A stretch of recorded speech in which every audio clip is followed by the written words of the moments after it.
one thinks of this magnificent country, one cannot help but envision the Wanli Chanchang, the Great Wall. It once stretched like a mighty dragon across 4,000 miles of China. Welcome. I am Li Bai, a poet of the Tang Dynasty, and I have returned to share with you reflections of my beloved China. Like this great wall, it winds like a road across timeless landscapes, but one can also find landscapes that are ever changing.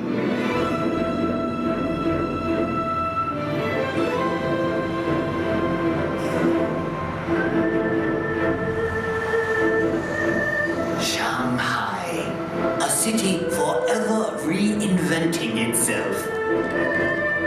Vibrant, sophisticated, romantic.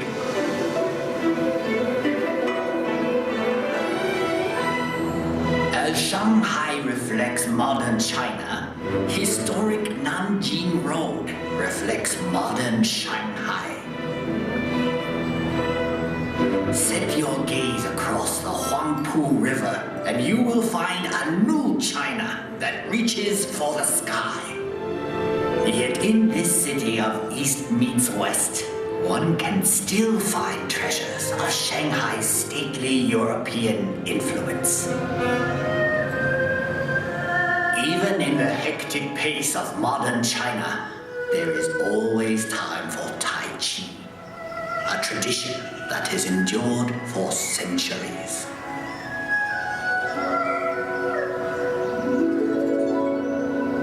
Up here on Huangshan, at the Sea of Clouds, painters and poets like myself have been inspired for generations. In China, we say, a poem in every painting, and a painting in every poem. We have had a long history. Much of it has been recorded in this fashion. However, it may be said that the history of the Chinese people is not written in ink, but with water.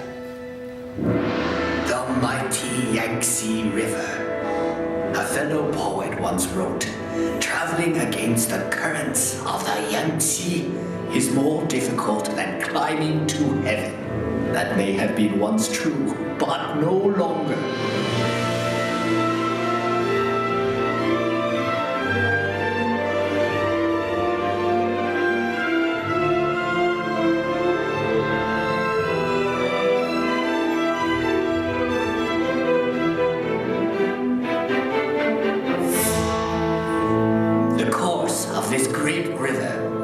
Mountains and valleys touches the lives of 500 million Chinese.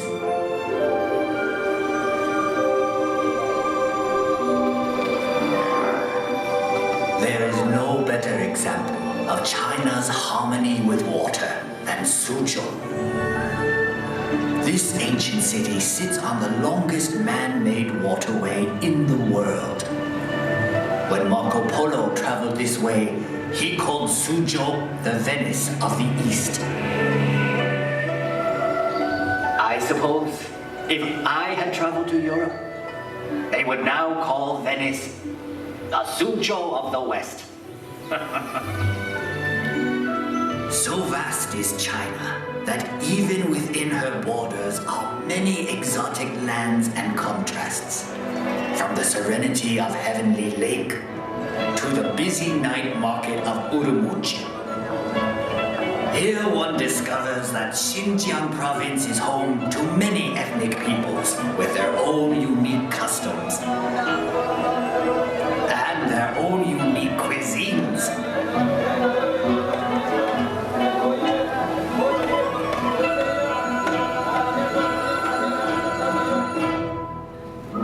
Out here in the Gobi Desert, one still finds travelers on the ancient Silk Road, The same road that over 700 years ago brought Marco Polo to these very gates. The gates of Zhaoyuguan, the extreme western end of the Great Wall. A visit to Inner Mongolia shows us a reflection of an earlier time. Here, the nomadic people still live much as they always have.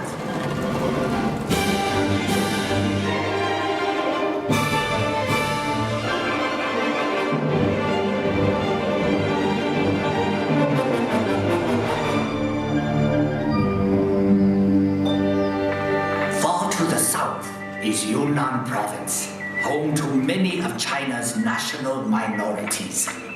The cultures of this province are as diverse as the landscape, like the Shilin stone forest, one of nature's unique wonders.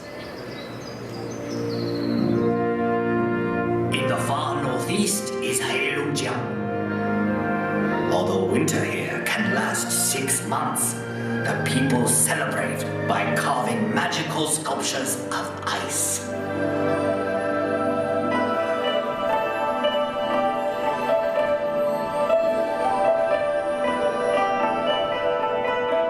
Macau. After 400 years, this exotic land of Portuguese charm is once more within China's borders.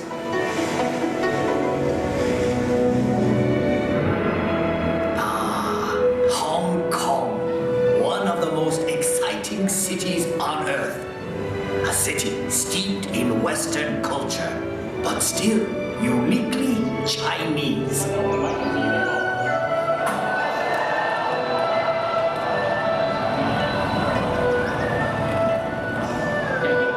Even Hong Kong's buildings, thrusting ever skyward, reflect the city's vitality.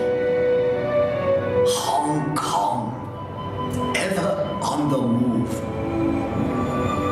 Yes, the Chinese landscape changes swiftly, but one can also find enduring legacies that reflect our past. Everywhere one sees our history.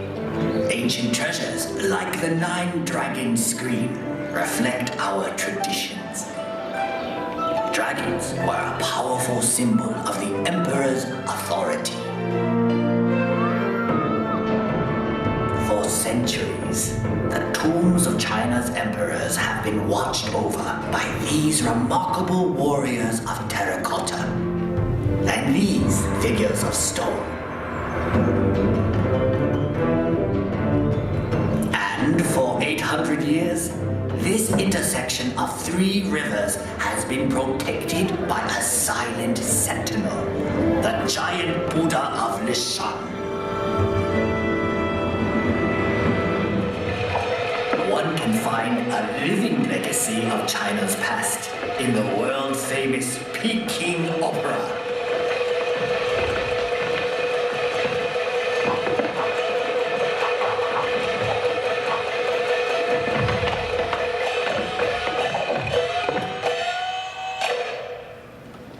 In the center of Beijing is perhaps China's greatest legacy, the Forbidden City. Imagine courtyards that could hold 100,000 members of the imperial court.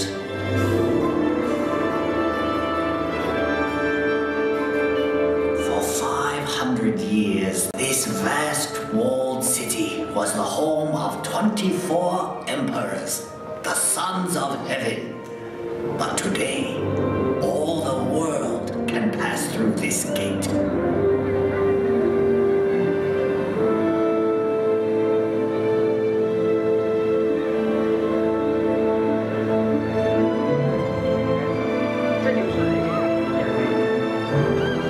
Tiananmen Square.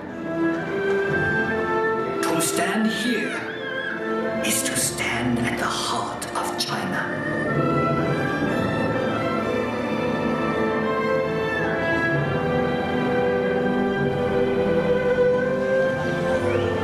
Beihai Park was once a playground for the emperor. But now it is a playground for all of China.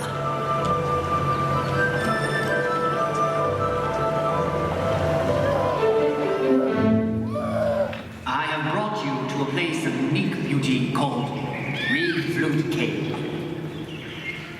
The same forces that shape these pillars of stone have done a more remarkable job directly above us.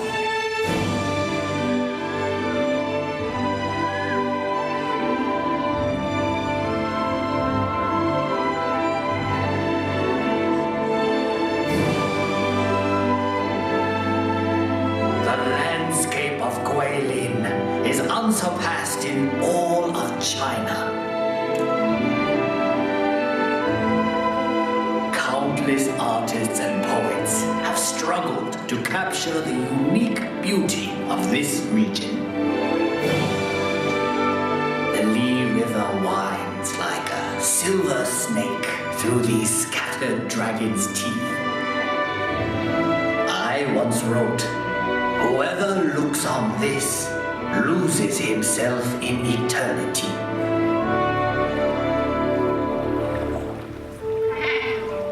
We have seen many reflections of China, but the true face of China can be found in our people.